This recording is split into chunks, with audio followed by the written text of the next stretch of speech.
standing here waiting for you. So wait, what can I do? Need you now to get me through. I don't know what I should do. Need you now. I need you right now. I need you right now. I need you right now. I need you right now. I need you. I need you. I need you right now. I need you right now. I need you right now. I need you. Everything I do will be pleasing you. Give you all I got 'cause I was made for you. Always put you first 'cause you were there for me. You were my everything. You were my everything. I don't know what would I do if I didn't have you. What would I do? Got no clue. There's no me if there's no you. Every day I'm longing for you. I would rather die than live this life without you. I need you right now. I need you right now. I need you right now. I need you right now. I need you. I need you. I need you right now. I need you right now. I need you right now. I need you. I need you. Your love deep down in my heart. You told me not to cry. Someday you said you'd come again. I'ma never have to thirst again. Gonna hold you close, you know. Been back home, higher, you know. You wanna fly high with you. You're my shield, my strength, you know. I need you right now. I need you right now. I need you right now. I need you. I need you. I need you right now. I need you right now. I need you right now. I need you. I need you.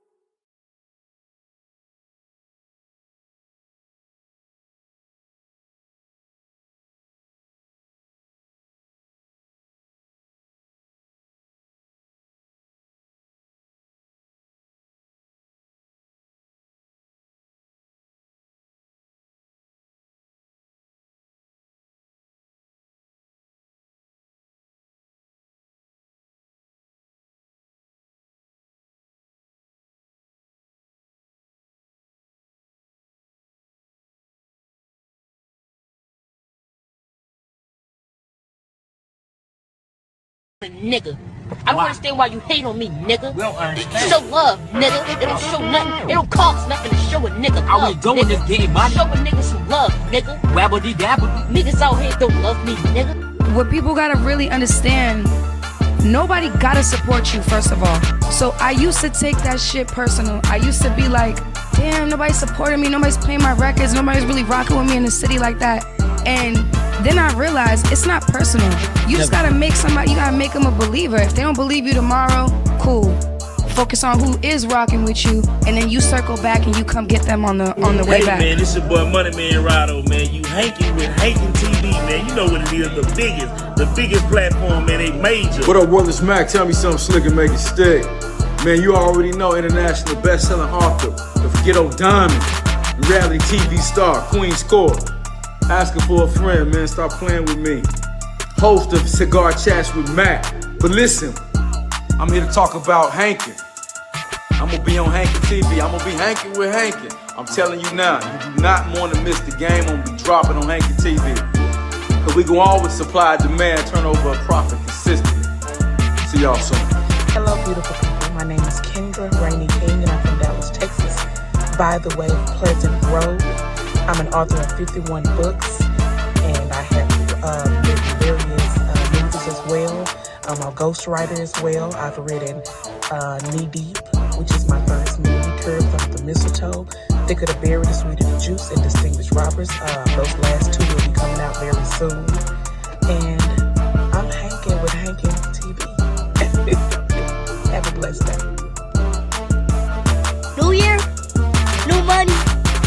big blessings, same haters. It's all mine. Big motion. Trap. Hey man, this your boy Kimo Ginobili, Mr. Private Eye, the one-eyed bandit. Goddamn, I can't stand it. The walking gas station, man. And right now we on the highway, man. Y'all know I'm Hankin with Hankin TV, man. Trap. Straight like that. How you horrors doing today? I ain't want none. I just came to tell you I was back, bitch. What's up? What's going on? What we doing? Huh? Is we condoning in this? Is this what y'all call gangster? What we doing? What's up with it? It's your boy JT. If I say I done it, I did it. I want to thank y'all for tuning in to Hankin TV tonight. We about to go back, do what we do. I got a dope interview for y'all tonight for dope artist, a powerful testimony. She got some beautiful music. The song that I played when we first came on, that was her single, I Need You. So tonight we're gonna be talking with Miss Deborah Denise. If you can you go ahead and introduce yourself to the people? Hi, I'm Deborah Denise. I'm a urban hip hop singing. I sing, but that it's gospel though, the kind that I do, but it's gospel. Right. And where are you from? I'm from Indiana. Okay. And you grew up in Indiana? Yeah, I did. I moved here when I was 8 weeks old, so this is all I know. Yeah. Okay. So how was it for you growing up in Indiana, Midwest? It was okay. I was originally born in Mississippi, but I'm kind of glad I was born here because Mississippi was a little slow for me. I'm not trying to put you guys down, but when I went and visit, it's like it was kind of slow. But Indiana's fine. It's all I know, so I really don't have too many things to compare it to. Right. So what type of things were you into growing up? Was you always into music, or did you grow into it? Yeah, I was always into music. From what my mother said, it's very vague, but when I was 3, I would come home from church, and she said I would go into the piano. We had a piano in the house, and she said I would go into the den and start playing what I heard in church at 3. But something about it seemed very vague, like I was playing maybe single keys. But they said I would come home and do that. Now, when I turned 6, I do remember I heard Silent Night on the radio. And I went to the organ. We had an organ in the living room. And I found the chords and started playing it. I was 6 then. But yeah, I've always been into music, always writing lyrics. And then when I turned like 16, I think it's when I started producing my own music, Right. So you wear a lot of hats. You're a singer, a producer, a songwriter. Mm-hmm. Yeah, I do it all. Actually, I produce all my music. All the music you hear, I produced it. So, urban gospel. So did you start off like in the urban sector, or was it always gospel? No, I actually had, when I was younger, I had an older sister, and we used to, believe it or not, I used to rap. So we would rap and sing, and I used to sing on the hooks, and she would rap the verses, and sometimes I would rap, but mainly I'd sing on the hooks. We were in a group together, so we was doing R&B and hip hop, because it went from straight up rap to just singing, and then we ended up breaking away, and I started doing it myself, just producing and singing by myself at that point. And I was still doing. Oh, we weren't doing we were doing gospel when we first started. I forgot to tell that. We was not doing gospel. It was like R&B and hip hop, no gospel. Then we started doing gospel later, with the same music, same genre like R&B, hip hop, but it was mainly R&B, but some stuff was hip hopish.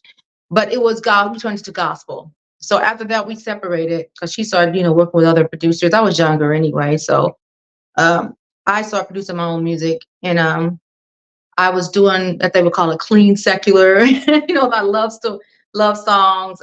It was a lot of R&B. I was no longer rapping at that point, so I started doing R&B. Then it went back to gospel because I just stopped doing music altogether. Actually, because like I got so far into R&B by myself that I had major labels actually wanted to sign me. So of course I turned them down. They was wanting favors, like I told Mac, that I was not willing to do. It's like, if I want money, I just go back to school. So I'm not going to do any sexual favors for a contract. Right. So We definitely gonna get into the to the couch they call it in the industry. But somebody in the comments wanted to know what part of Indiana. What part of Indiana I'm are you from, from? it's the west of Indianapolis. So it's like near Avon. Okay, so growing up, doing music, at a young age, playing the piano, when did you finally decide is this is what I want to do? I want to make a career out of this. Wow. It was absolutely after I had gotten sick. I have been. I don't know if I have the time. If that where you want me to go there, but I had gotten sick with incurable diseases. So before that, I had stopped doing music altogether. Once that guy asked me for that sexual favor, I told myself I'm going back to school, starting that January for the spring semester. I'm not doing this no more. So I stopped. I stopped doing music for like 11 years. It was a while. But then during that 11-year period, I started getting incurable diseases, you know, a lot of them. And that is how I got back into music because it was God who told me, okay, I healed you of all these diseases. Now I want you to start doing what you originally was doing, which was singing for me. And that's when I started writing all over again. I wasn't producing yet music. I had a keyboard, but it had dust on it. But I wasn't doing music yet. I had started buying, like they call them beats, and I would write to them, and then I put them out. And from that point on, I got my own studio and just started producing my own music because I couldn't really find what I was looking for out there. When it came to buying someone else's beat, I guess I was just used to doing it myself. I could not find it, so I was like, I have to go back to producing music. So that's how I got back into it and made a ministry out of it because God told me He wanted me to start doing what I originally was doing. That was gospel music to Him. Right. We definitely got time. You have a very, very powerful testimony. So yeah, I get that people definitely like to hear about how you overcame your illnesses and everything that you was faced with. Oh, that you want me to tell you that now? Yeah, you could because you said you had got your illness and then you had stopped writing. So Yeah. what part of your career were you at when you got diagnosed with your illnesses? I actually stopped doing music before I got sick. So I was went on with regular life, you know. I went to school, you know, all the other stuff. But when I was in school, I was in pre-med. That's when I started getting sick, and I could no longer go back. So once I got sick, um, is when I went into ministry. Was after I got sick, and then God healed me. But the lead up to the healing, um, yes, in my very early young adult, I was so young. I started getting. I had got diagnosed with mitral regurgitation, ulcerative colitis, grave disease, and grave disease is an autoimmune disease that destroys every tissue, cell, bone, marrow, joint in your body. It even destroys your organs, so it's killing you by itself. The medication that you have to take for grave disease, the doctor told me it's killing you too. Um, but I had no choice but to take it. Um, the mitral regurgitation, I don't know how I got that because it was for people that was like 85 years old and they got that. And I did. And I remember when I got diagnosed with that, they did a stress test on me. And afterwards, they showed me the ultrasound of my heart. And the doctor was showing me, you know, you see that spraying that's coming out every time your heart pump. That's blood shooting out of your heart valve. Your heart valve have a tear in it. And every time it would beat, it was like, psh, psh, it's like blood is, and I'm just shocked looking at this, like, wow. But I truly believe, I'm not sure how I got that, but I know with grave disease, it had my heart beating at 120 beats a minute, even when I was asleep. So sometimes it was soar up to 200, but on a regular, it was always 120. I don't remember it getting any less than that. So it's constantly beating like this, even when I'm sleeping. It was horrific. The other thing was ulcerative colitis. That's another autoimmune disease. You know, all these diseases has no cure for them. But it's ulcers in your intestines, and then the ulcers were eating my intestines up. And I remember I was hospitalized. I nearly died. Thank God He kept my spirit inside of me. But with the ulcerative colitis, they had gotten so bad that the doctor wanted to cut my intestines out and have me with some kind of colostomy bag or whatever they call it. It was like I was so young. I'm thinking walking around with a bag of stool. Are you kidding me? God, no. I'm talking to God while all this going on because every year it would be a new disease. This was not like over a period of 20 years or 15 years or 10. It's like every year, once I got that first disease, it would be a new disease, like seem like every year. So me being in hospital so long, the doctor even told me when I was there, I was like, I didn't know the seriousness of what was going on. But I was like, when can I go home? It's like almost 2 weeks. And he was like, you're a very sick girl. And like, you don't realize how sick you are, but you're a very sick girl. And he said, it's going to take 30 days to get all that blood out of your intestines. So my intestines was just filled with blood from the ulcers eating them up.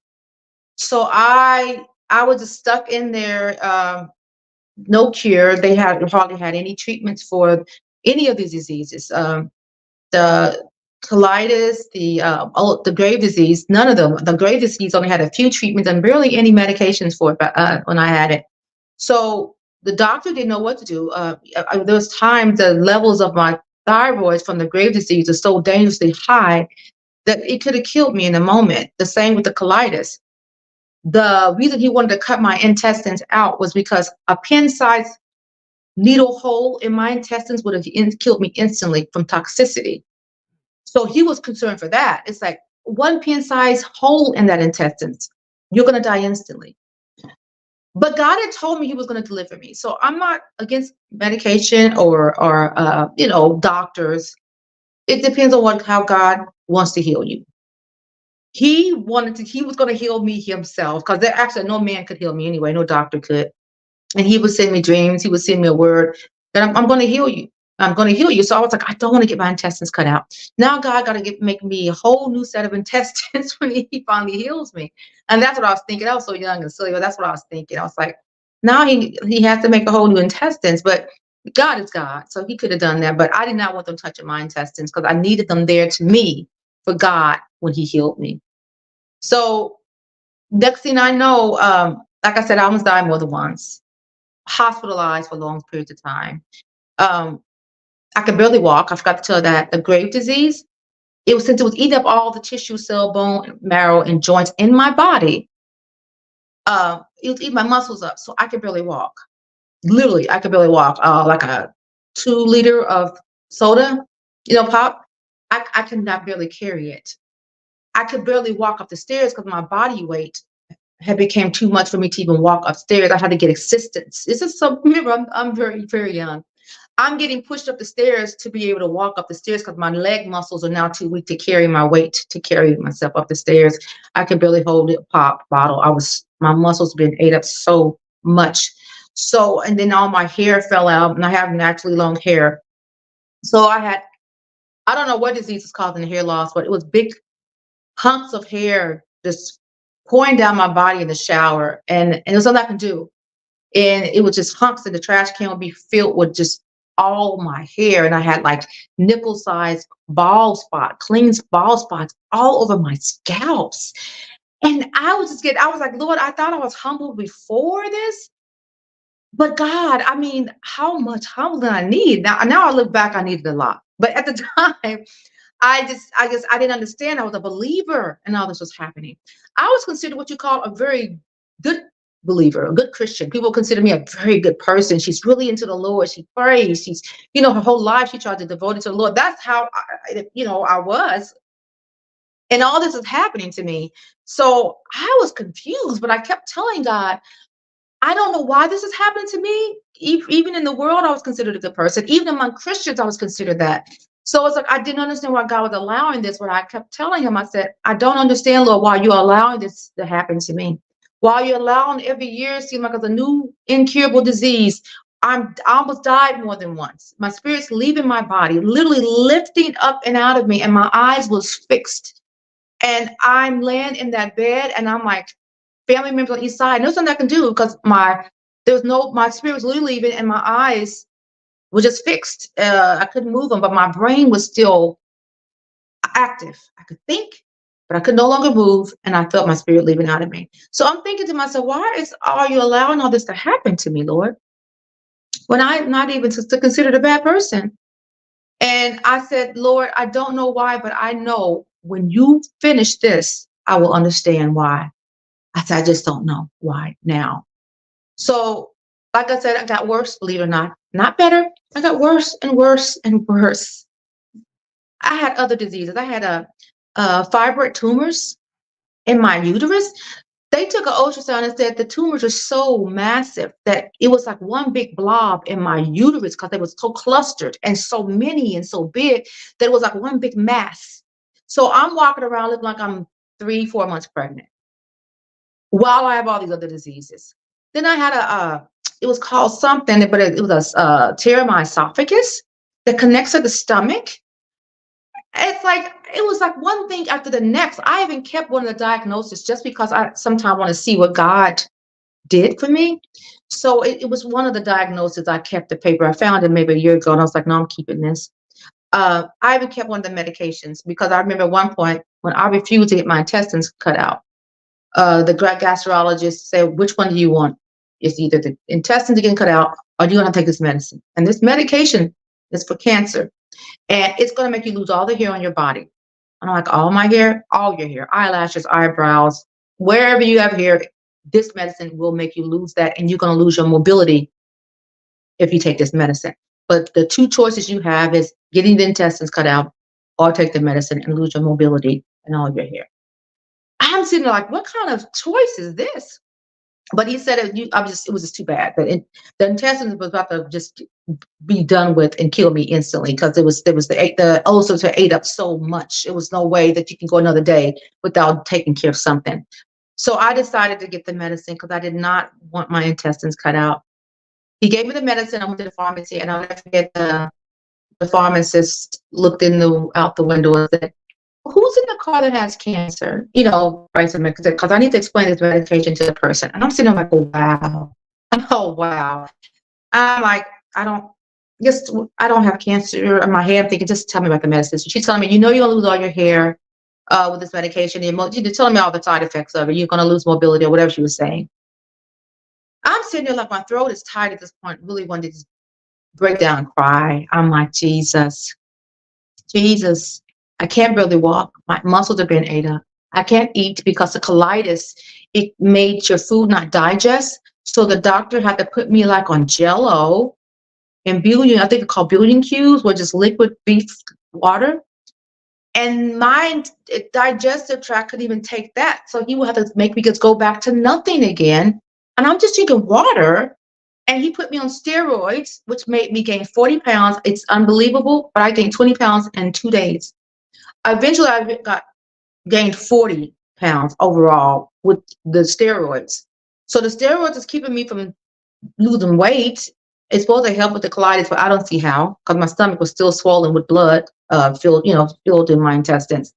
So I'm sitting here eating billion cubes, making dinner for everybody else, but I couldn't eat it. So it was like, it was very humbling to me. Then the steroids made my face break out. I always had clear skin. So now I have acne all over my face. My hair is falling out with nickel-sized bald spots in it. I can't walk. It was just like, this is like, Jesus, this is so much. And this went on for years. So I just got so tired and wore out because I was trying to do everything the doctor said. I was taking all the medication. I was taking probably like 16 different medications a day. And they was not getting help. The doctor even said that your body must have a mind of its own. It's not responding to any of these treatments. I was just getting worse.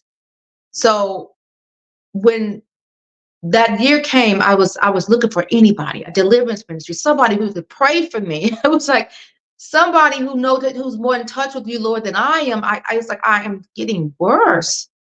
And I'll never forget, I just gave up. All those vitamins I was taking, all the medication I was taking, trying to help my organs, be better, help me not die, help me to get better. Nothing was working.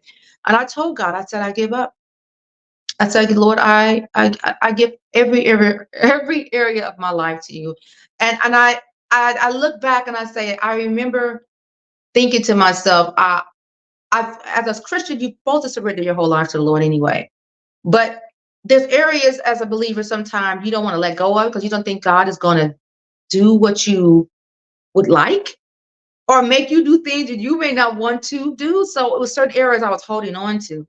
But when I got that desperate that I didn't care anymore, I said, Lord, I give up. I don't want to no longer think for myself, talk for myself, make my own decisions. I no longer want to rule my life any longer in any area. I surrender everything to you, Lord. Every area of my life, every part of me, God, I release it and I give it to you and I surrender. Soon as I did that, it was probably within seconds of me saying that, I started hearing God tell me all these people he wanted me to forget. So I'm thinking, wow, I was a person, I thought I forgave people easily. But he went all the way back to when I was 6 years old, where I had to end up people I don't even remember. Just he was just bringing them to my mind, And everyone he brought to my mind to forgive, I forgave them without hesitance. I was like, oh, I forgive them, I forgive them, I forgive them, Lord, I forgive them, Lord, I forgive them. It wasn't even about God healing me no more. It was about, I no longer want to be where I'm at. I no longer want to walk outside of your will. I no longer want to rule my life, my day, my mind, my thoughts, my desires. I was done at that point. So deliverance wasn't even in my mind. Healing wasn't even in my mind at that point. I had just basically put the white flag up because it was just too much. I couldn't go any further like this. So God started revealing who I need to forgive. I forgave everybody. And after I forgave everybody, he started telling me everything he wanted me to do and everything he wanted me to stop doing. And everything he told me to do, I did it. And everything he told me to do, stop doing, I stopped. It was without hesitation. It was like, okay, God, I give yes to your will. Whatever you want. Yes, Lord, I'll do it. I'll do it. Next thing I know, I didn't even know I was been healed, but I started noticing the symptoms started leaving. I began to walk up the stairs, and I remember my family was like, I think it was my daughter. She was like, "Oh my God, Mom's walking up the stairs by herself," because she was one of the ones. Because she was so little, she would push me up from my bottom to help me up the stairs, and here she was, a little herself, helping me out. She had more strength than me, looked like. So she's like, "Mom can walk up the stairs." They were so excited, like I can't believe. And I'm like, "Wow, I can." So it took after the first surrender. I was probably fully, completely delivered. I don't even know. It was months afterwards. It was not instant. It reminded me of the 10 lepers, if anybody knows the Bible. It's the 10 lepers that Jesus healed. And they still had leprosy after he healed them. And he said, go show yourself to the priest so they can examine you to make sure, let them know that you're healed. And the Bible says, as they walked to be examined, the leprosy was leaving and left by the time they made it to the priest to be examined. That's how mine was. It was gradual. My hair started growing back. It grew back super thick, super long. My stomach turned flat again from the fibroids and all the symptoms that come along with fibroid tumors, the excessive bleeding, the pain. It was just unbelievable. My food began to digest, which it did not digest. I literally was going months eating Jello, and then the doctor would take me off of it because it was I couldn't digest it. It literally felt like a brick inside my stomach for 23 hours. That was crazy to me. It's like, how come Jello feel like a brick, a heavy brick, like it was just sitting there for hours? So he would take me off of food again, and so that went on for a while. So to be able to eat again, I had my strength in my body, my muscles were being restored, my heart regulated where it was not beating 120 to 200 beats a minute. The heart pains, I had pains all the time down my left arm. It was terrible. It was like a nightmare, honestly. But it was just a nightmare. But my hair started going back, my strength came back, my food began to digest, my stomach turned flat again from the excessive blood in the intestines, and then he healed my intestines.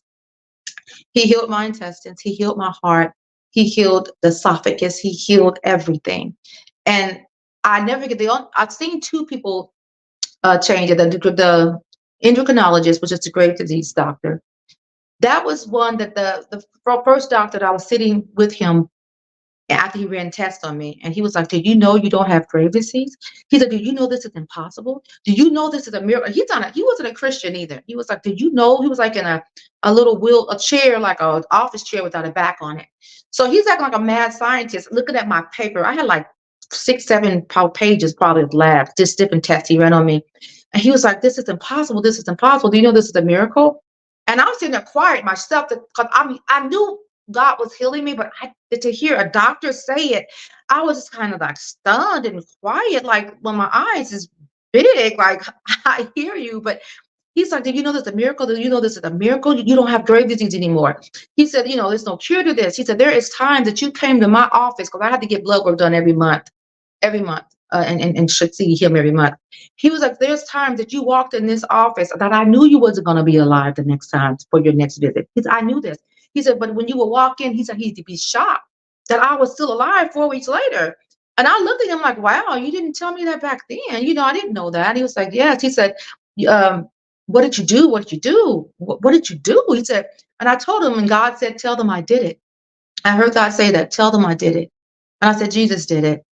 And he was like, wow. He said, science has been looking into prayer in recent years. He says another woman that was like, in the case like mine, and grave disease was gone, and it was through prayer. And he was like, they have been looking into it. It was prayer. He said to see what's going on because it's happened before. And he was like, you don't have grave disease anymore. Do you know this is a miracle? And I sat next to him. He was the only one I got to sit next to. I sat next to him because he had a computer in the, you know, in the patient's room where you go to the examining room.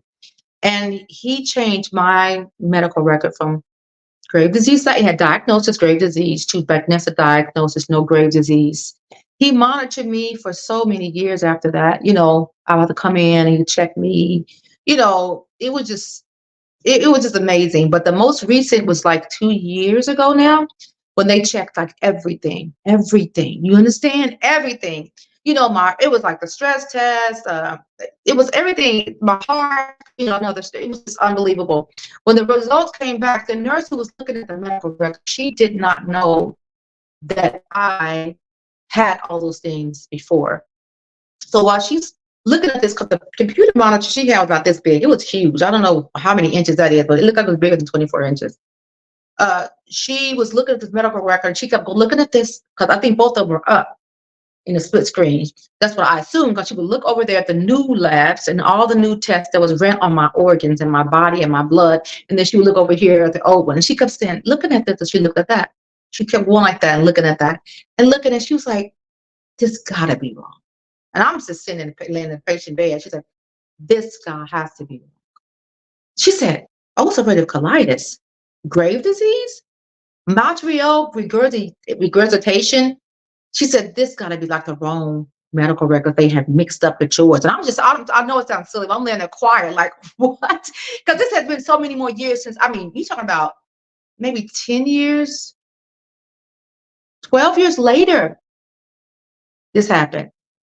So I'm shocked myself, even though I know what God did, but to hear that as recent as December of 2022, I think it was, December 2021, 2022, I was like shocked myself, because she was like, this cannot be. They got a mix up here. This is a mix up. There's no way. Because remember, all these diseases are incurable. But she's looking at the new stress test of this perfect heart that has no plaque in the arteries. This perfect heart. I can understand with the heart that the leak was fixed, but the heart was perfect. It was no plaque. It was like a brand new heart. And she's looking like, there's no way this heart that you have now is this old heart imagery that I see there. That's no way. There's no way. And she said, colitis, leaky guts. She's like, no, there's no way. There's no way. There's no way. So she's like, do you want me to delete this? This is weird. There's no way this is your medical record. This is not even you. And I said, yes. And she pushed the button and deleted that. So my medical record is like clear of all this stuff. I was just like, I'm still shocked. Like, I know, God, what you did, but 12 years later to hear this, to hear it and then see my heart. I saw it on the cardiologist's screen, this perfect heart with heart valves is clear and hollow, no leak spraying at the side. The last time I saw my heart, it was spraying out blood on the side of the heart valve. And now the cardiologist, who don't know nothing about the past because they erased it, she's looking at this like, pointing stuff out, look at the heart valve. This is strong. This is great. This is, how perfect it was. And I'm shocked, praising God in my mind, like, you did this? And I know I should know this, but I was like, you really did this. It's like you are God is what I always say. God is God. You are God. You are God. I can't help but to say it, but God is God. And here I am 12 years later looking at this like, wow, that's my heart.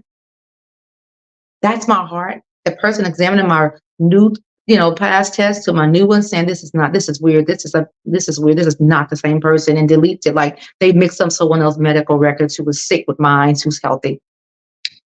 God is God. That's all I can say. God is God. That is definitely awesome. So by you fighting so many ailments for years and it seemed to be getting worse instead of better, how did you stay strong and avoid from giving up? The worse I got, the more I surrendered. And I know people say that when things turn hard, they turn their backs on God usually. Not in that case, I did not. It made me pray more. It made me trust more. It made me lean more because I had no one to help. The doctors couldn't help me. Vitamins didn't help me. The medications didn't help me. The doctor's saying your body acts like it has a mind of its own. It's not responding to any of the medication. So, it's like I had no choice to me but to go to the one who can. And that's God. Your word says you can, he forgives all your sins and he heals all your diseases. That's in Psalms 103. And I had to stand on these verses. I had a lot of verses I used to stand on. That was one of them. One of them was in Proverbs, I think, chapter 3, I think it's verse 5. And it says, fear the Lord and turn away from evil. It will be healing to your flesh and refreshment to your bones. I used to stand on that. Fear the Lord and turn away from evil. It will be healing to your flesh and refreshment to your bones. And I just held on to different scriptures. I stood on them. I trusted God. But when I surrendered, every area of my life is when he moved. He moved so mightily that I was a whole brand new person probably within 6 months. It was unbelievable. Actually, it was less than 6 months because I didn't get the last doctor saying you're healed 6 months later. But I literally was strong and healthy probably 3 months after I surrendered. And because everything was gradually getting better and improving. So God is God. And if he does it for me, he can do it for anybody. It all it takes is surrendering to God and trusting God, but surrendering and letting go and say, God, I live my life. I will let you live your life through me. I no longer want to rule my life. I want you to be my Lord and do that through me. And that's when he moved.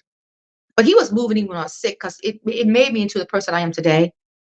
And I thought I was humble and good and committed then before sickness, but no, after the trials and after the storm and after the sickness and after almost dying and my spirit leaving my body and after the doctors can't help me and after me almost dying more than once and after people my own family, some of them wasn't even there for me. It was like, I'm dying and I could build certain people. I could believe they didn't even visit me in the hospital when the doctor thought I wasn't going home.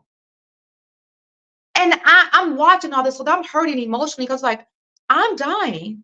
At that time, I was dying, but God kept me alive. And to have certain loved ones that you knew that would be there for you was not there. That broke me even more.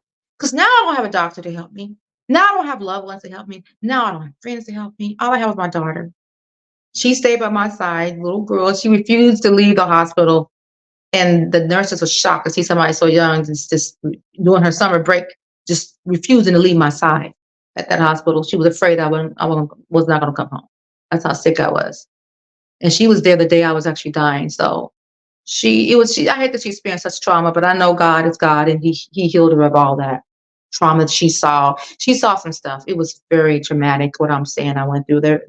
One time, I'll just tell you one incident. The day that I actually was dying, and my eyes. That's the first time my eyes got fixed. I almost died before that, but my eyes was not fixed. My spirit was just leaving my body. That day my eyes got fixed. I had gotten so bad with the blood filled in my intestines because I used to use the bathroom like 11, 12, 13 times a day, but it would be pure blood. I'm talking about bowel movement. Not to get too deep, but all bowel movements were pure blood. That's the truth. Pure blood because I couldn't eat anyway. Pure blood. So that day I was getting worse and worse. I walked to the bathroom by myself. I was very weak. And all I remember is I collapsed and I don't remember nothing besides someone was carrying me. And I did not know it was her. I don't know how she carried me because she was so little.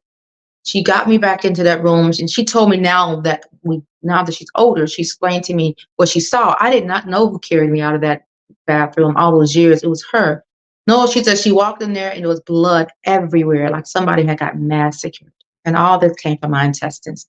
She said it was everywhere. And I'm like, and I hate to hear that she had to experience this stuff. That's when they hospitalized me for a long time, and the doctor was expecting me not to leave the hospital. I was sick. I was very sick. My heart rate was like 40 beats per minute. My blood pressure, I'll never forget, it was like 50. I don't want to, I'm trying to remember, it's been so long ago. I think it was 50 something over 40 something. And I'll never forget my mother. I wasn't all the way there. I heard her, but I heard her asking the nurse, isn't that too low? Her blood pressure? I remember at that same day, my body was cold. Because I remember my mother said, why is her body so cold? But I didn't understand why I was so cold because I was not really all there. I was like unconsciously there. I could hear little talking. But my body was like moist all over, like sweated from head to toe, hands, everything.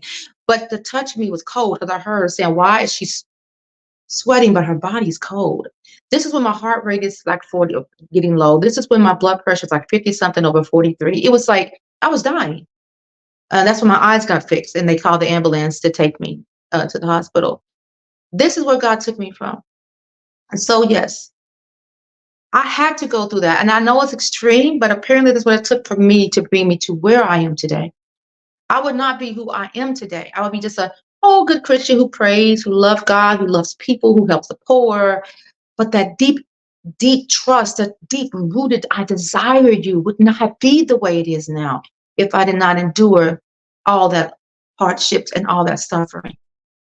I committed more Lord. I trust him. I love him. I want to give my life. I want to live my life. I want it to be what he wants to be. I don't want anything outside of his will. A lot of stuff is deeper and more. He brought me out of that. And that's what I believe I had to go through that in order to bring myself to this, for him to bring me to this place. And I used to tell him back then when I was sick, I don't know why you're allowing this to happen to me, because I was considered a good person and a good Christian.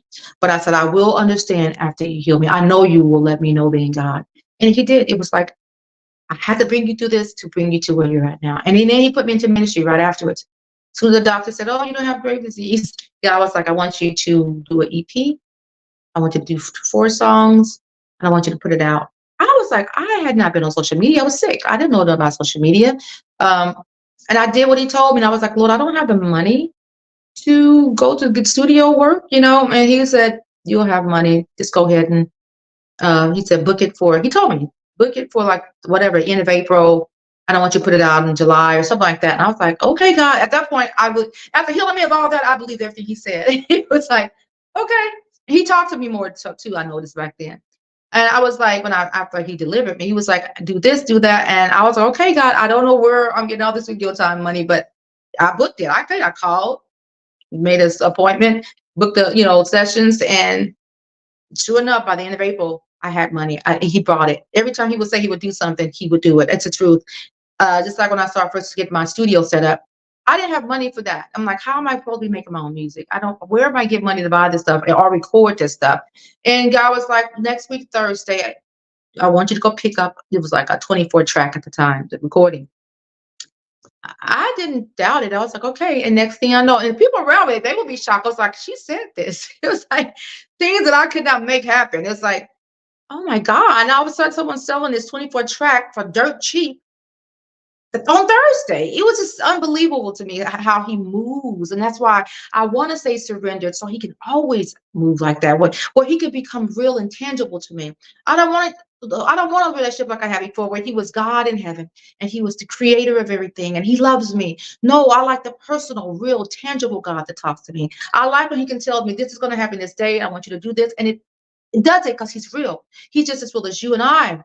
He's real. And after he delivered me is when I became like that on that relationship level with him, where I got to experience him like I experienced my daughter or you or anyone that's in the physical. He's that real when you surrender. He talks to you. He's real.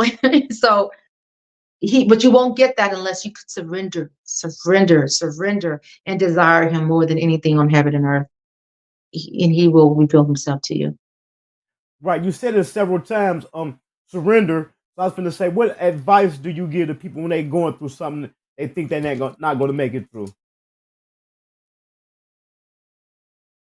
Whether you're a believer or you're not, if they're going through something, they need to turn to God, the one who healed me, the one who sustained me, the one who kept my spirit in my body when it was leaving, and the doctors, they couldn't even keep it. You understand? Because there's things they weren't doing.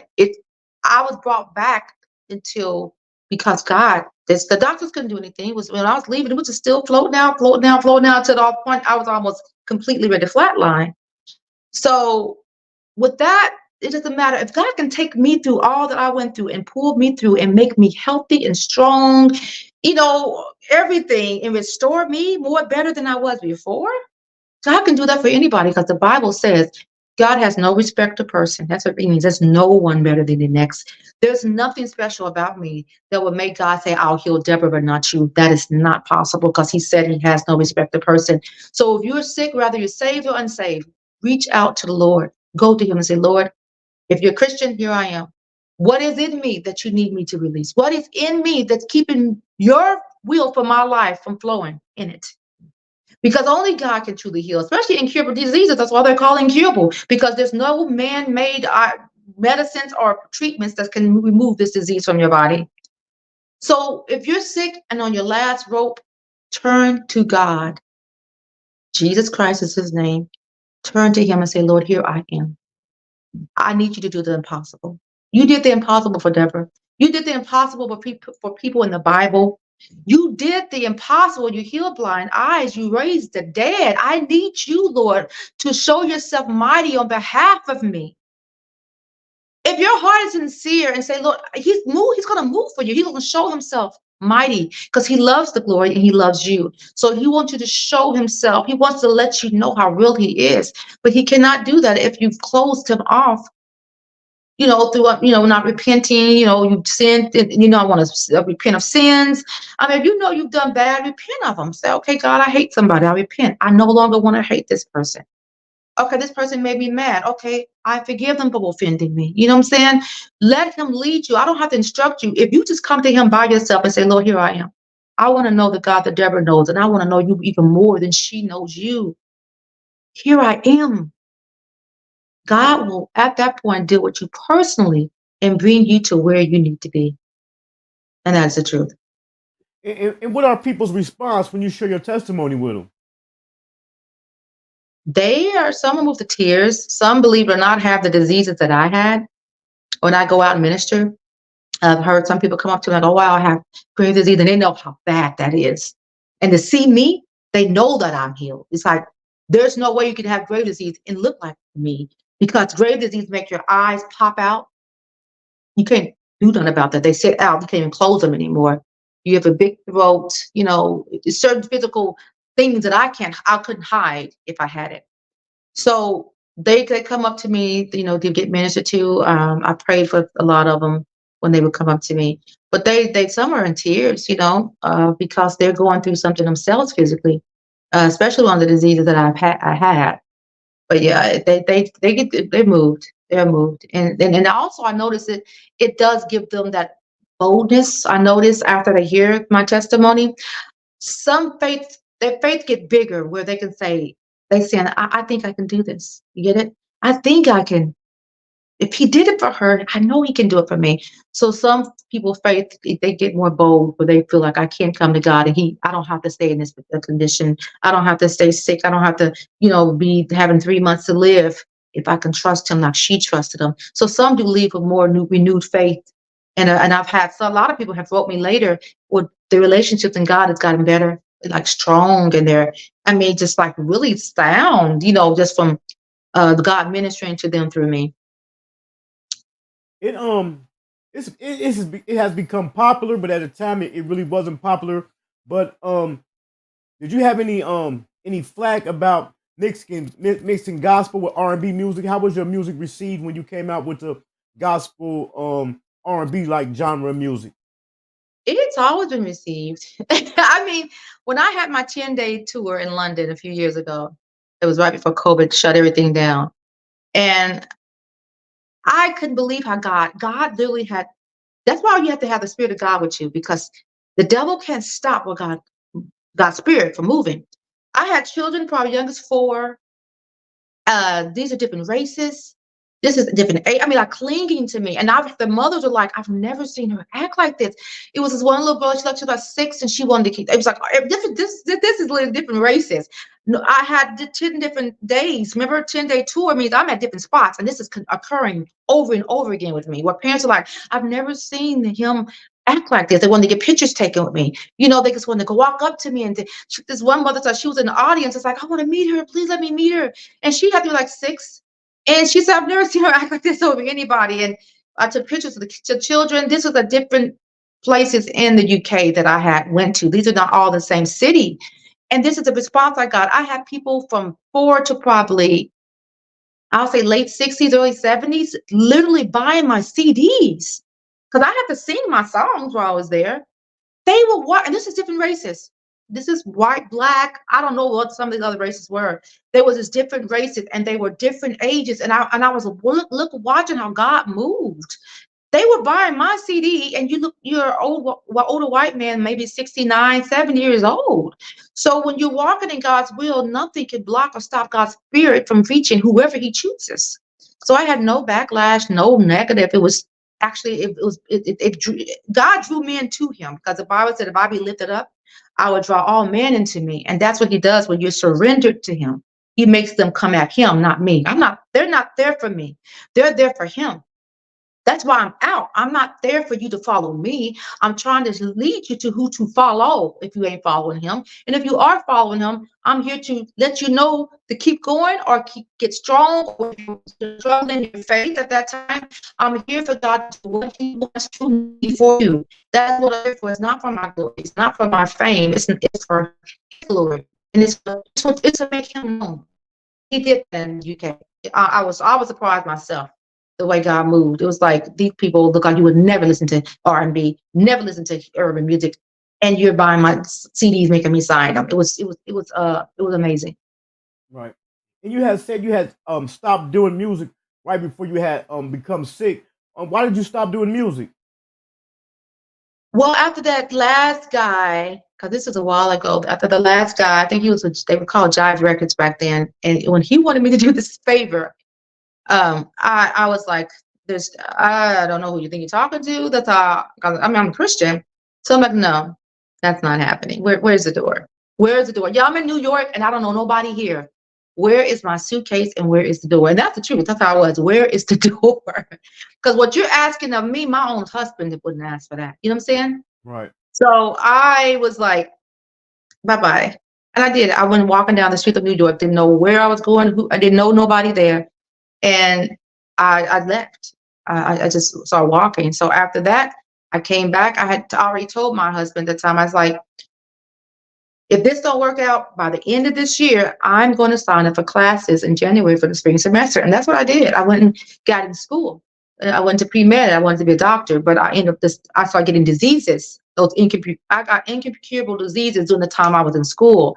I no longer could walk barely. Remember, I could walk, but I was weak. So I was too sick to attend school after so many years.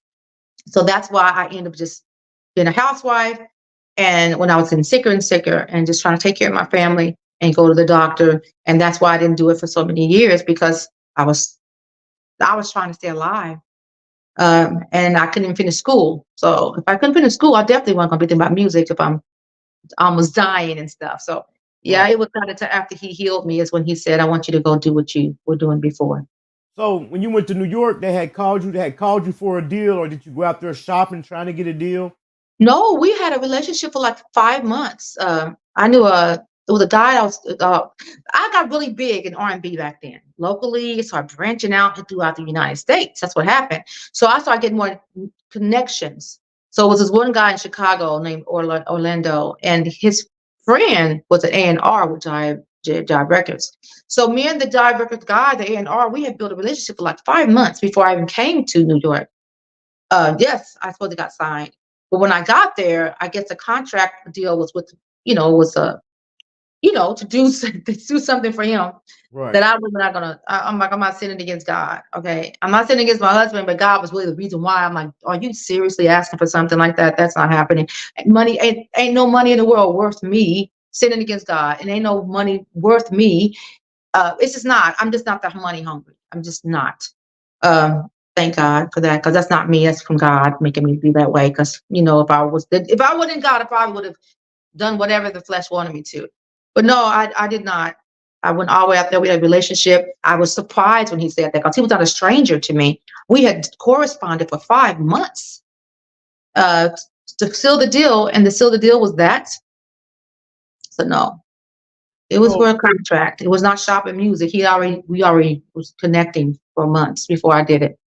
So prior to that, have you ever heard not like anyone close to you, but prior to that, had you ever heard of things like that happening in the industry? You kind of assume it, but I don't think I was like buried in my head, because I was more bright-eyed and innocent. Like Right. everything's fine, It was like we had a relationship. I was being very careful about that too. I wasn't quick to jump on no deal. I just wasn't, because I had a deal. I think Rotar Records had wrote me at that time. So because I'm telling you, my music had got out there. So it's like they had already reached out, but they wanted to put me in a girl group, and I didn't want to be in a girl group. Because I didn't want to be producing all the music and writing all the songs. And now I'm sharing all my money with these girls I don't even know. And I'm doing all the music and writing all the songs. You know what I'm saying? It made no sense to me. If I'm doing that, why I might have to do it by myself. So no, I had different deals. They were major deals. So that one I turned down myself. But the Jive one was, he straight up asked for that. So Yeah. Are you signed now, or are you an independent artist? I'm independent. Yes. And how do you you think that's, as far as we're gonna say, put the favorites and stuff aside, do you feel yourself having more success being an independent artist versus if you had been be a signed artist? I don't know. Honestly, with that question, I don't want to sound over religious, because I'm not religious at all. But when it comes to anything that I do in life, I want it to be God's will. So whatever God thinks is best. If God wanted to put a major deal on the table and there was no strings attached, get it? And I prayed about it, and He tells me I would do it, because that means that's best for me right now. If He wants me to stay independent, that's what's best for me. But I'm open to either one. It's not like independent is better than a major. Major has benefits too. You know what I'm saying? So I don't mind whatever God's will is. I will do. Right. And then by you being a female artist and wearing so many other hats, what some advice did you give to other females out there that's trying to be artists or trying to break in and be producers or writers? Well, if they have a natural talent, because it's not you have to know how to make music, compose music to be a producer. So if she has the skills that she's composing and making music, as they call them, beats, and it's good. I mean, you got to be real with yourself too. Like me, I can make all the music I want. It's a whole lot of my studio program that I would never release to the public. It's like I may have sat there for 8 hours to compose and make this beat. If I ain't feeling it at the end, I ain't messing with it. So I have a whole lot of somebody's like, that sounds good. Like, nah, I only like strong stuff. That's the truth. I don't want to mess with nothing strong. So if they're putting out fire and they producing fire, I think they should do what they can do. It's like, if you got to put it out online yourself, if you got to get it, get the distribution deal yourself, and go in the independent way, or shop it or whatever. But you shouldn't stop, because God didn't give you that gift just to put it on the shelf. Right. So if you can produce music, you need to pursue it and see where it goes, and then pray along the way. And if you're writing music, lyrics, why stop? Why not pursue that if that's what gift that you got and you're strong at it? I'm not gonna lie and encourage somebody who's not good at it, because it's something they want to do as a hobby and they know their stuff is not strong. You should really look into what God really wants for you to do, because there's certain things we will try to make our calling, and it's not what God called us to do. So if you're not that good at something and you just want to do it because it sounds like something you want to do, but your stuff sounds really not strong, you don't have the motivation behind it, you don't have the drive. Because when you love something, it fires you up. And that's how it is when I make music. I mean, I'll have been in the studio from probably 10 p.m. to 8 a.m. in the morning because I was so hyped from what I was creating. It gets you revved up like you just pumped. So if you're not feeling that way and you're just doing it because like that'd be a cool thing to do. And then the stuff you're producing, it's not really sounding strong enough. You need to really go to God and say, God, is this what you called for me to do? If not, let me know what it is. But if you are, you should pursue what God has called you to do. Pursue your music, put it out there, set up studio time, trust God to bring you to where he wants you to be in it. Because if it's his will, nothing can actually stop it if you're surrendered to him. Most definitely. And what are you working on now? Believe it or not, I just released the album April the 19th. It would have came out sooner, but I hate bringing this up. My mom passed away. Right, I want to give my condolences. I was aware of that. Yeah, she passed away. Hankin TV family would like to send our deepest condolences to you. Yeah, I appreciate it. So it set me back. So when she passed away, because we just buried her February the 13th. So this is recent stuff. So it set me back. So my schedule was like really booked and full. But when that happened, I went on bereavement for like 5 weeks. I did nothing. I went and canceled everything on that schedule. Everything on that. I could not. So now I'm trying to, last month is when I finally said, let me get back into because I'm in school. I'm actually in school too. I'm in college to be a life coach. I'm going to be a mental health coach. I'm going to have 4 diplomas when I finish. I actually graduate, believe it or not, June 1st. Congratulations. Thank you. So I was set back on a whole lot of stuff between school and then the ministry and the project that I was working on. I had to just push everything out. That's why I have tons of videos that have to come out because I'm trying to catch up. And because of the videos and show them who have, canceled and all that stuff interviews. So I'm just getting back in the swing of things maybe for the last 7 weeks now, 7, 8 weeks. Those are 8 weeks, but I started in March, early March. So almost 2 months, isn't it? Yeah, about 7 weeks. So the album just dropped April the 19th. It's a full album, not a single. And so that's what I'm working on right now. Just interviews, really probably go out and minister again to push the album. And I have some other good things, but I'll keep my mouth shut until tomorrow because I think I'm supposed to keep it confidential till tomorrow. So I won't mention it. But yeah, God is good. I'm always hurting, but I'm sure in time he'll heal that as well. And for the people out there who aren't familiar with Deborah Denise as an artist, what's something you suggest they go listen to find out who you are as an artist? They can actually go to my website. They can go to any streaming platform. If they have Spotify, Amazon Music, Apple Music, Pandora Music, I'm on every streaming platform out there, period. Okay. So whatever you listen to music on, you just type in Deborah Denise. It'll have all my albums on there because I have more than one album on there. You can also go to my website. I have part of my newest projects on there though. So some videos, not all music videos on there, but my website, you can join the mailing list. You can get like unreleased music, be join the mailing list, stuff like that, like stuff I did not release to the public. And that's actually DeborahDeniseMusic.com. So it's DeborahDeniseMusic.com. So it's DeborahDeniseMusic.com. That's my actual website. But to hear my music, my testimony should be on my YouTube channel. My YouTube channel is Deborah Denise. I think music as well.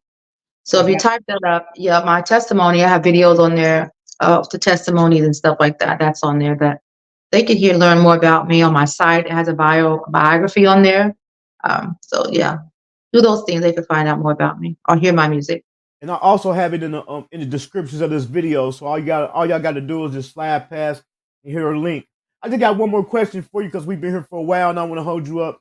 With such a powerful testimony and like I say, wearing so many hats in music and being a female and facing some of the challenges you have in the music industry, do you have a book out or have you thought about writing a book?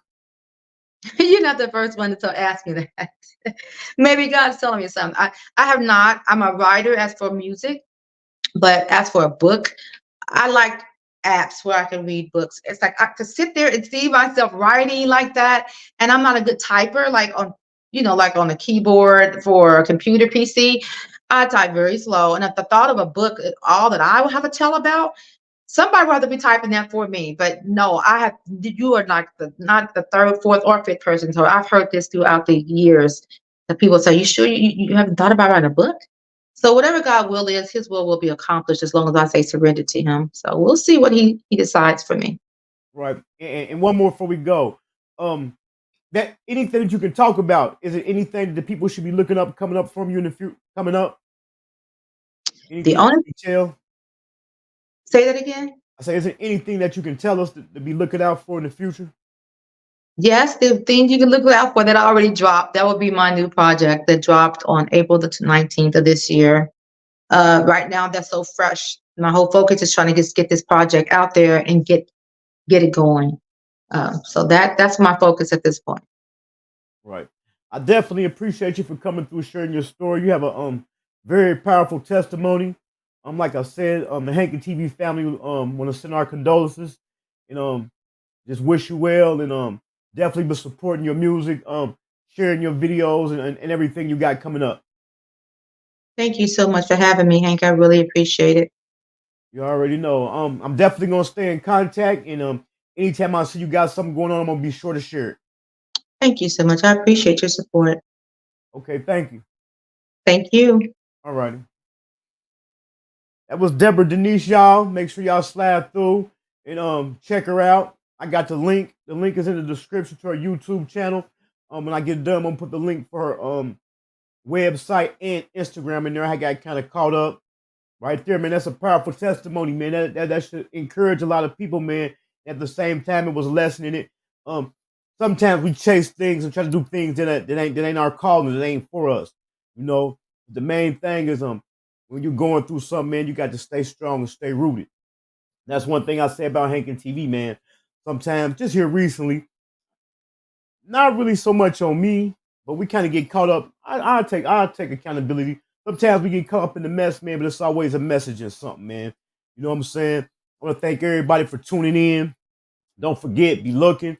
If y'all ain't following me on all social media platforms, make sure y'all follow me at Hankin TV. OG Percy. I got OG Percy coming up. Matter of fact, when I get off here, I'm about to hit him up. I'm trying to shoot for May the 9th. I could have been had him, but I'm waiting on to get his book. He's gonna send me his book.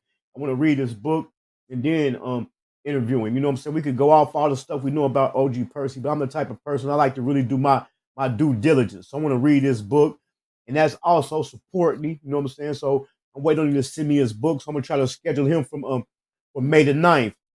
As of right now, we don't really got too much coming up. We kind of winging it. For all y'all guys that been following the TTE Naughty saga, he's going through something right now. You might be seeing him real soon. You might be seeing him real soon. But we definitely working. And if you know any other artists, business or brand owners out there, man, that need promotion or need a platform to come out and reach out to the world, try to get their stuff out there, man, hit me up. If y'all ain't subscribed to the channel, go ahead and subscribe to the channel. I've been looking at my hotel rooms. I was looking at my hotel rooms today. I'll be in Dallas July the 28th. Y'all haven't voted for me, man. Vote for Hankin Tag at Hankin TV for the Dallas BET Awards, man. Y'all can go find that ballot. Oh no, I ain't been able to find it, lady. It might be over. But go to Money Man Rado. I got an interview with him. So if you can't find his Instagram page, just go to our interview and look in the descriptions. Go to his Instagram, scroll down. It's down kind of far, and find the ballots for the 2024 Dallas BET Awards and tag at Hankin TV for Podcast of the Year.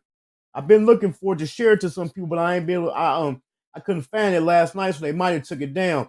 But I'm already booking my room. I've been looking at rooms. I'm about to book my flight. I'll definitely be out there. Any other content creators out there in Dallas? Weekend of July the 28th. Let's link up. Let's create some content. Also, any artists or business or brand owners. And I'm using that that right there. I'm invested in myself. I'm gonna go to that award show, invested in myself to network, meet people. There've been a few people who kind of blew me off for the interviews, but maybe when they meet me in person and see me out in the streets really working, Yeah, see, Hankin TV is definitely for real. You know what I'm saying? Like I always tell y'all, man, it ain't about the numbers. It ain't about how many people see it. It's about who see it. Because all it take is that one person, man.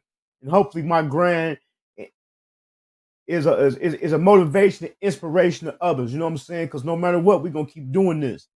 I got some dope videos coming up. I'm about to show y'all something right quick for the people who think I be perping. I'm about to see if I can share some with y'all right quick. Hold on, let me see. I know I've been promising y'all stuff for a minute. Let me see if I can pull it up on the screen. I got something I'm about to share for y'all. Let me see. Damn. Oh, there it go, boo. Hold on. I'm gonna put on it. There it go right there. It's in my editor. It's in my editor. I'm working on it right now. I went to the Cat Williams Dark Matter tour Saturday night. I got some footage. I'm editing up the video. That's Monique right there. I got Monique up there right now. I'm editing the video. So like I told y'all, I definitely got some content. The house tour video is coming. I could have been and just shot the inside footage, but I'm going to take the drone up, get some drone footage. For some reason, man, it's been real windy here lately. So what I'm gonna just so that's been preventing me from getting the drone up, getting the drone footage. But I definitely got some content coming up for y'all, man. So go ahead and get y'all memberships, man. We definitely going up. We got some dope people coming, man. And they ain't about to do nothing but get bigger and bigger. Like I said, we got OG Percy, he coming for show. We already got that locked in. He just waiting on me to send him the date. And but like I said, so right now we ain't got nothing coming. I'm about to start kicking up this live. And we're just gonna go live, you know what I'm saying, and just pop our stuff. And for the people who came in late, man, I'm gonna take us out with Deborah Denise's one of her new singles called "I Need You." I'm gonna take us out with this.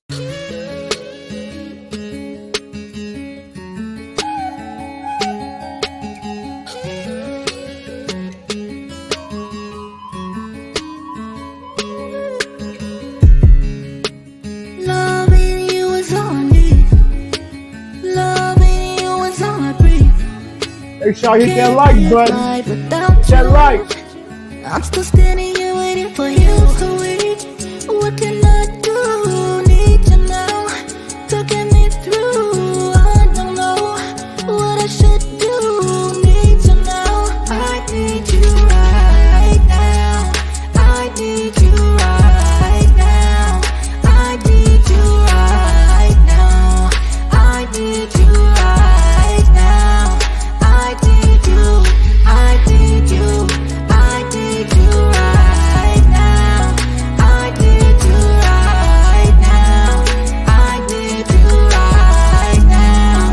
I need you. Everything I do, hope it's pleasing you. Give you all I got 'cause I was made for you.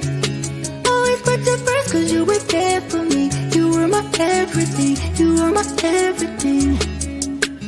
I don't know what would I do if I didn't have you. What would I do? Got no clue. There's no me if there's no you. Every day I'm longing for you. I would rather die than live this life without you. I need you right now. I need you right now. I need you right now. I need you right now. I need you. I need you. I need you right now. I need you right now. I need you right now. I need you. I need you. Your love deep down in my heart. You told me not to cry. Someday you said you'd come again.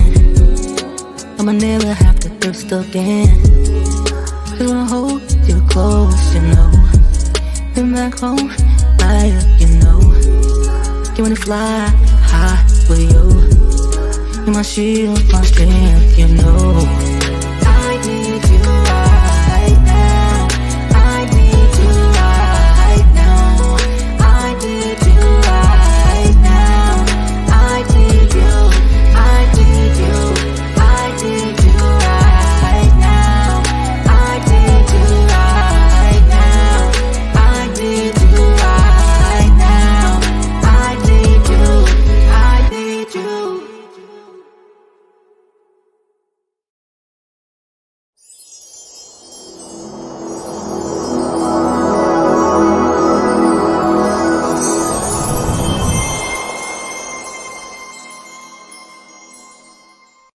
gonna go ahead and give everybody like a definition of hanking.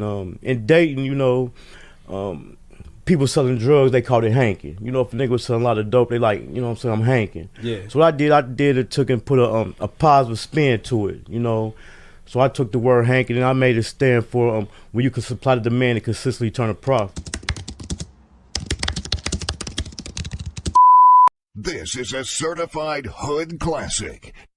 We've been had money. Money ain't nothing without us being together. It don't make no difference if you the maid or if you the motherfucking bodyguard. Everybody get extras around here, friends benefits. Everybody travel from place to place and kick it with each other, and every place is like home. Love Child got that sauce. Let's get it. Welcome to my city, Westwood, ain't Ohio. Midwest players and hustlers, check the bio. They call me Hankin for a reason. If I said it, then I done it. I supply what they demand and make a profit from it. I'm in love with the game. Run, Hopper, Norris, Cole. Ohio player self-made. Jam City, we on gold. M-double-G, yeah, money go getter. Real niggas bout that life. Niggas can't up with us. They call me Hankin for a reason. If I said it, then I done it. I supply what they demand and make a profit from it. They call me Hankin for a reason. If I said it, then I done it. I supply what they demand and make a profit from it. I salute to all the hustle, Jay, Charlie, Bugs, and Round Keith, Denny, Burt, Earl, the D-boys in the Allens, Chino and Lil J, J, Mac and Carleone, Skane, Key and Diamond Cut, DBM, you know we own.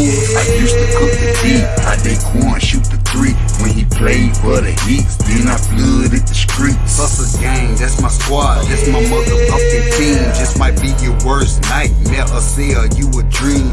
We all about the money, up the system, they corrupt, ain't no credit, straight cash, so I got my hustle up. They call me Hankin for a reason. If I said it, then I done it. I supply what they demand and make a profit from it. They call me Hankin for a reason. If I said it, then I done it. I supply what they demand and make a profit from it. Matter of fact, after you leave here, you end up getting your teeth on something and coming up with something better. You know what I'm saying? Like a new car, new house, maybe kids get to go to school, private school, paid for, courtesy of the mom. You know what I'm saying? We pay. You know, that's simple. A lot of niggas don't like to spend their money. We love to spend our money. We can't take none of this shit with us. None. Ain't no armored trucks pulling up at no funeral. Simple. My boy Hankin TV, that's my dog. He gonna be on the channel real soon. I think tomorrow, man. Y'all make sure y'all go subscribe to Hankin TV, man. You feel what I'm saying? That's my boy. He put dope content over there. For the people that's late coming in, man, just make sure y'all hit that like button if you got time. Slide through. Catch the replay. We had the gospel single Deborah Denise up here. She definitely had a powerful testimony, and we focused on the testimony more than we did the music, man. She definitely got a positive testimony, and hopefully it encouraged somebody. I want to shout out Juicebox. Juicebox slide through and show love all the time. I want to thank you for tapping in. Like I said, man, make sure y'all hit that like button, subscribe me, and hit that notification bell so y'all know when we on. Because at this time, like I said, we freestyling it. We be looking for OG Percy May the 9th. Thursday, May the 9th. Be looking for OG Percy. And I'm out.